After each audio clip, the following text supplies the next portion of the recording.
बिस्मिल्लाहिर्रहमानिर्रहीम, अस्सलाम वालेकुम। मैं हूं शाहिद सकलैन और आप देख रहे हैं मेरा यूट्यूब चैनल।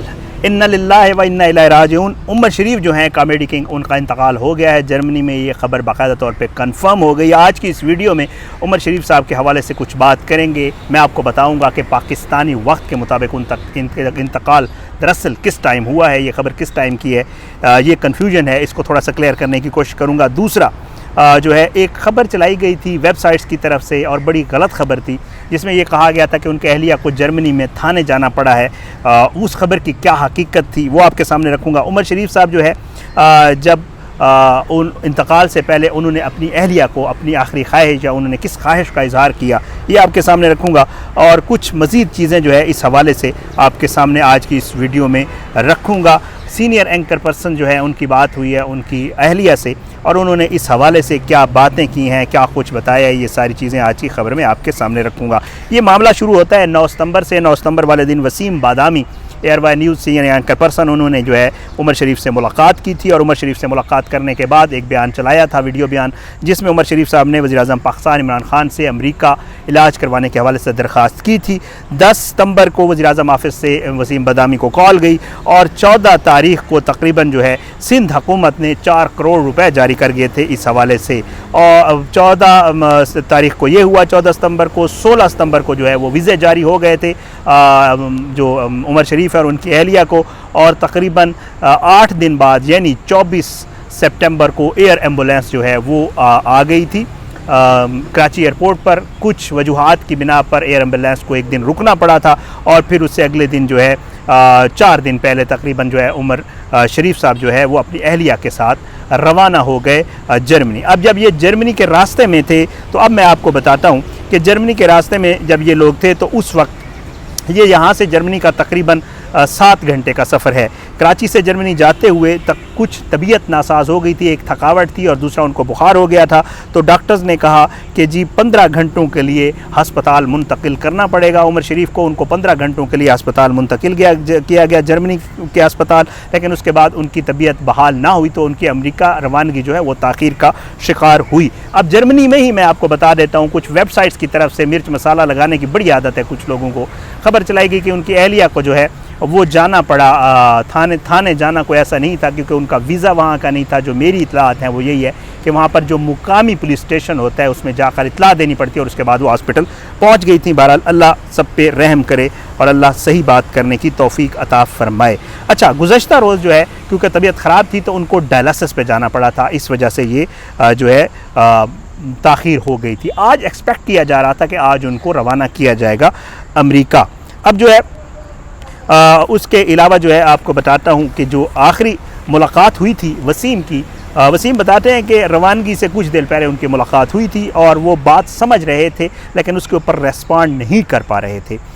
वसीम कहते हैं कि मैंने उन्हें कहा कि जी आप अमेरिका पहुँचे, मैं भी पीछे आ रहा हूँ तो कॉफ़ी पियेंगे मिलके। तो उन्होंने जो है हंसते हुए जवाब दिया कि वहाँ पे कोई हॉलीवुड है, कहते हैं हॉलीवुड, तो वहाँ बैठ के कॉफ़ी पियेंगे।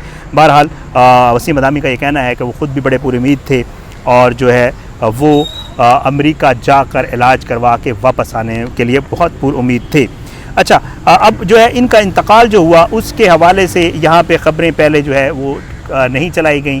पहले कहा गया काफ़ी देर के जी उनकी तबीयत बिगड़ गई है। वसीम ने ये बताया है कि जो पहली कॉल उन्होंने की तो उनकी पहली कॉल जो आसपास 7 लोग मौजूद हैं उन्होंने उठाई। इन्होंने उनकी वाइफ के नंबर यानी ज़री गज़ल के नंबर, क्योंकि ये मुसलसल राब्ते में थे, वो कहते हैं कि जी उन्होंने कंफर्म किया कि उमर शरीफ का इंतकाल हो गया। लेकिन वसीम कहते हैं कि मुझे यकीन नहीं आ रहा था। फिर मैंने कुछ देर के बाद दोबारा जो है उनकी वाइफ को कॉल की तो उनकी वाइफ से ही मेरी बात करवाई गई और मेरी उनसे डायरेक्टली बात हुई और उन्होंने कंफर्म किया कि जी उमर शरीफ का जो है वो इंतकाल हो गया है। अब मैं आता हूँ उमर शरीफ की आखिरी ख्वाहिश के हवाले से। ज़री गज़ल ने जो वसीम को उमर शरीफ की आखिरी ख्वाहिश, क्योंकि वसीम कहते हैं मुझे यकीन तब आया जब उन्होंने यहाँ से आगे की बात की, मतलब उन्होंने कहा कि जी हम अब यहाँ से ज़ाहिर है वापस आएंगे जर्मनी से, तो उमर शरीफ साहब की ये ख्वाहिश थी कि उनकी जो तदफीन है वो जो है अब्दुल्ला शाह गाज़ी के मज़ार के अहाते में की जाए। तो वसीम कहते हैं कि जी मैंने उनकी वाइफ से कहा कि जी इस हवाले से अब सिंध हुकूमत से भी बात करना पड़ेगी।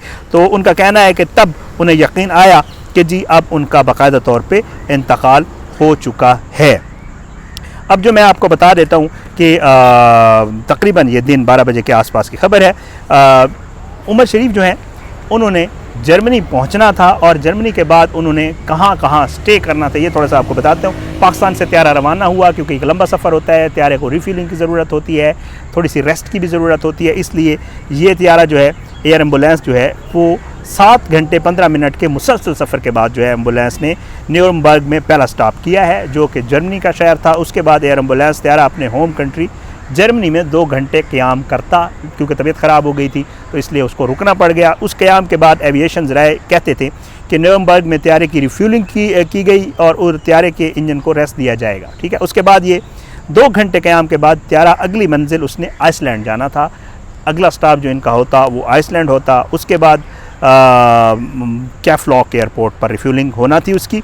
अच्छा, और ऑन कॉल इंटरनेशनल कंपनी के हेडक्वार्टर कनाडा में गोस बे पर भी त्यारे का 2 घंटे का स्टॉप होना था आइसलैंड के बाद।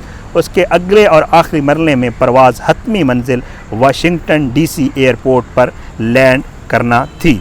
अब जो है वहाँ पर एयर एम्बुलेंस से उमर शरीफ को अमेरिका के जॉर्ज वाशिंगटन यूनिवर्सिटी अस्पताल मुंतकिल किया जाना था, जहाँ पर जो है उमर शरीफ साहब का इलाज होना था। सब पाकिस्तानियों की बहुत सारी दुआएं उमर शरीफ साहब के साथ थीं और बहुत ज़्यादा पुरुम्मीद थे पाकिस्तानी, क्योंकि उमर शरीफ जो है वो कॉमेडी किंग भी थे, पाकिस्तान का बहुत पॉजिटिव फेस थे, पाकिस्तान को रिप्रेजेंट कर चुके थे पूरी दुनिया में, मुख्तलिफ़ ममालिक में, और वो जहाँ भी जाते थे ना सिर्फ पूरी दुनिया में बल्कि हमारे पड़ोसी मुल्क में भी बारहा जाकर वो वहाँ पर अपनी जो उनकी जो है काबिलियत थी या उनका जो फ़न था उसका वो मुज़ाहरा कर चुके थे। बहरहाल मैं आज उनकी जब ये वीडियो करने से पहले उनकी ज़ाहिर लाइफ के बारे में भी पढ़ा तो उनकी जो अपनी ज़ाती ज़िंदगी थी वो भी बहुत ज़बरदस्त थी, भरपूर ज़िंदगी थी। कहते हैं कि गरीबों का बहुत ज़्यादा एहसास करते थे। वसीम भी यही बता रहे थे कि उन्होंने हमेशा हर किसी से, छोटे बड़े जिससे भी बात की, उन्होंने मोहब्बत से बात की, उन्होंने हमेशा मोहब्बतें बाँटी। बहरहाल अब ये हो चुका, अल्लाह ताला उनकी मग़फ़िरत फ़रमाए, अल्लाह ताला उनके लिए आसानियाँ करे, अल्लाह ताला जो है उनके ख़ानदान को जो है, उनके बेटे को, उनकी वाइफ को, बाकी जो उतने रिश्तेदार हैं उनको सब्र जमील अता फ़रमाए और अल्लाह ताला जो है पाकिस्तान पर अपना रहम करे। आज की इस वीडियो से इतना ही, आने वाली किसी वीडियो तक के लिए इजाज़त दें। अपना बहुत ख्याल रखिएगा। अल्लाह पाकिस्तान का हामी नासिर और इसके ख़िलाफ़ साजिशें करने वालों को नस्र नाबूद करे, आमीन सुम्मा आमीन। और आखिर में वही दरख्वास्त कि अगर आपने अब तक मेरा यूट्यूब चैनल सब्सक्राइब नहीं किया, काइंडली इसे सब्सक्राइब करें, बेल आइकन को क्लिक करें और जो है अपना फ़ीडबैक कमेंट सेक्शन में ज़रूर दिया करें। आपका फ़ीडबैक मेरे लिए बड़ा मैटर करता है, आपका फ़ीडबैक बहुत ज़्यादा मैटर करता है। वो इसलिए कि आप लोग बहुत सारी चीज़ें इस्लाह कर रहे होते हैं। मैं तो जो है मैं बहुत शुक्रगुज़ार हूँ। मेरे बहुत सारे अल्फाज शायद उर्दू के और इंग्लिश के ठीक नहीं होते, क्योंकि मैं भी सीखने के अमल में हूँ। सारी ज़िंदगी इंसान सीखता रहता है, तो आप मेरी इस्लाह कर देते हैं, तो मैं उसके लिए बहुत शुक्रगुज़ार हूँ। बहरहाल आज की वीडियो से इतना ही, आने वाली किसी वीडियो तक के लिए इजाज़त दें। पाकिस्तान जिंदाबाद। अल्लाह हाफ़िज़।